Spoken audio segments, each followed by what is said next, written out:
Hello friends, मी भाग्यश्री आणि Bhagyashree creation in मराठीमध्ये आपल्या सर्वांचे मनापासून स्वागत आहे। तर आजच्या व्हिडिओमध्ये मी हे सुंदर असं कोस्टर किंवा आसन म्हणू शकता हे कसं बनवायचं हे शिकवणार आहे। खूप सोपी पद्धत आहे आणि पाहू शकता किती सुंदर दिसते।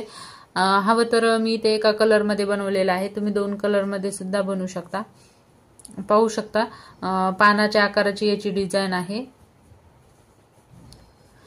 याच्यावर तुम्ही कप किंवा ग्लास वगैरे ठेवू शकता किंवा छोटीशी मूर्ती वगैरे याच्यावर तुम्ही ठेवू शकता शोकेस मध्ये किंवा मंदिरामध्ये पण तुम्ही मूर्तीच्या खाली आसन म्हणून असे छोटे छोटे कोस्टर किंवा आसन बनवू शकता।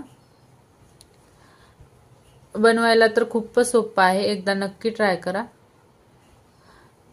तर व्हिडिओ सुरुवात करण्या अगोदर जर तुम्ही चॅनलवर नवीन आला असाल तर चॅनलला सबस्क्राइब करा, सोबतच बेल आयकॉन देखील दाबा, म्हणजे तुम्हाला असेच नवनवीन व्हिडिओ पाहायला मिळतील। आणि जर तुम्ही माझं दुसरं चॅनल पाहिलं नसेल तर त्याची लिंक मी डिस्क्रिप्शन मध्ये दिलेली आहे, एकदा नक्की चेक करा। चला तर मग जास्त वेळ न करता आपण व्हिडिओला सुरुवात करूयात। तर सर्वात अगोदर इथे मी हिरव्या कलरची लोकर घेतलेली आहे।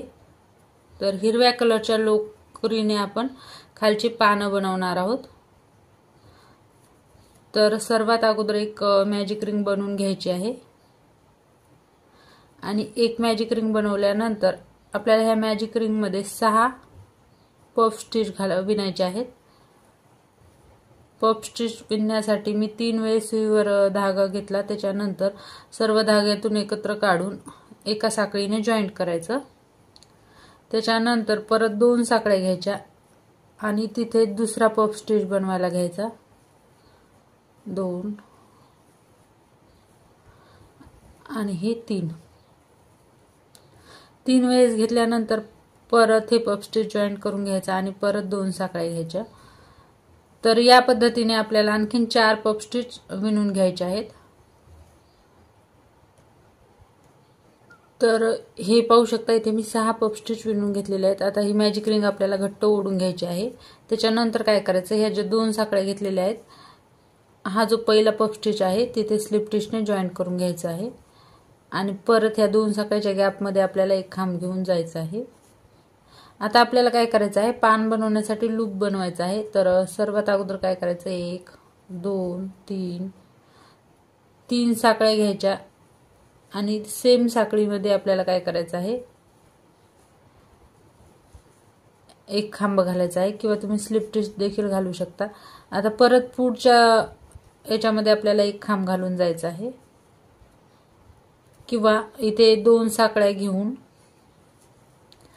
पुढच्या याच्यामध्ये स्लिप स्टिच देखील करू शकता। सोबत मी हा धागा सुद्धा कव्हर करत आहे। या पद्धतीने स्लिप स्टिच झाल्यानंतर परत 1 2 3 किंवा 4 साखळ्या घेऊ शकता।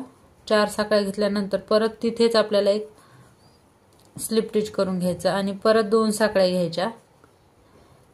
परत पुढच्या लूप मध्ये आपल्याला स्लिप स्टिचने जायचं आहे। परत 1 2 3 साखळ्या आणि परत तिथे स्लिप स्टिच घालायचं। तर हे 3 लूप तयार झालेले आहेत, आणखीन मी 3 बनवून घेते। आता मी हे 6 लूप तयार करून घेतलेले आहेत आणि 2 साखळ्या घेतलेल्या आहेत। आता 2 साखळ्यांनी ह्या पुढच्या लूपच्या मध्ये जायचं आहे आपल्याला स्लिप स्टिच करून, आणि स्लिप स्टिच केल्यानंतर 1 2 3 साखळ्या घ्यायच्या। 3 साखळ्या म्हणजे आपला पहिला खांब असणार आहे। तर ह्या लूप मध्ये आपल्याला आता खांब विणायचे आहेत, म्हणजे डबल क्रोशा 2 3 4 5 आणि हा 6वा। 6 विणल्यानंतर 1 2 3 साखळ्या घ्यायच्या आणि हा जो 6वा खांब आहे याच्यामध्ये आपल्याला स्लिप स्टिच करून घ्यायचा आहे या पद्धतीने। आणि परत ह्याच लूप मध्ये आपल्याला 5 खांब विणायचे आहेत, 1 2 3 4 आणि 5 खांब विणल्यानंतर परत जिथे 2 साखळ्या घेतल्या होत्या तिथे आपल्याला स्लिप स्टिचने जॉईंट करायचं आहे आणि परत पुढच्या लूप मध्ये स्लिप स्टिचने आपल्याला जायचं आहे। परत 3 साखळ्या घ्यायच्या। 3 साखळ्या घेतल्यानंतर परत आपल्याला 6 खांब विणायचे, 2 3 4 5 आणि हे 6. 6व्या खांबावर 1 2 3 3 साकळ्या विणायच्या आणि इथे स्लिप स्टिच करून घ्यायचं. परत 5 खांब विणायचे, 1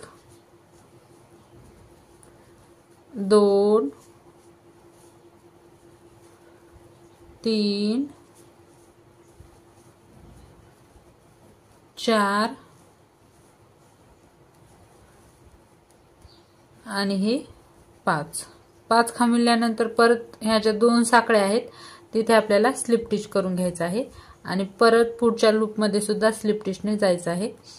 असंच आपल्याला राहिलेल्या 4 पाकळ्या तयार करून घ्यायच्या आहेत. तर पाहू शकता किती सुंदर पाकळ्या दिसत आहेत. तर मी 4 पाकळ्या तयार करून घेते.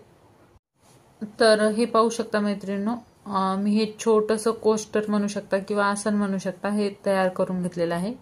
किती सुंदर दिसत आहे. तर तुम्ही तुमच्या आवडीच्या कोणत्याही कलरमध्ये हे बनवू शकता. याच्यावर जर छोटीशी मूर्ती वगैरे ठेवली किंवा मंदिरामध्ये सुद्धा मूर्ती खाली आसन म्हणून ठेवलं तर खूपच सुंदर दिसते. तर एकदा नक्की ट्राय करा आणि तुम्हाला आजचा हा व्हिडिओ कसा वाटला नक्की मला कमेंट करून कळवा.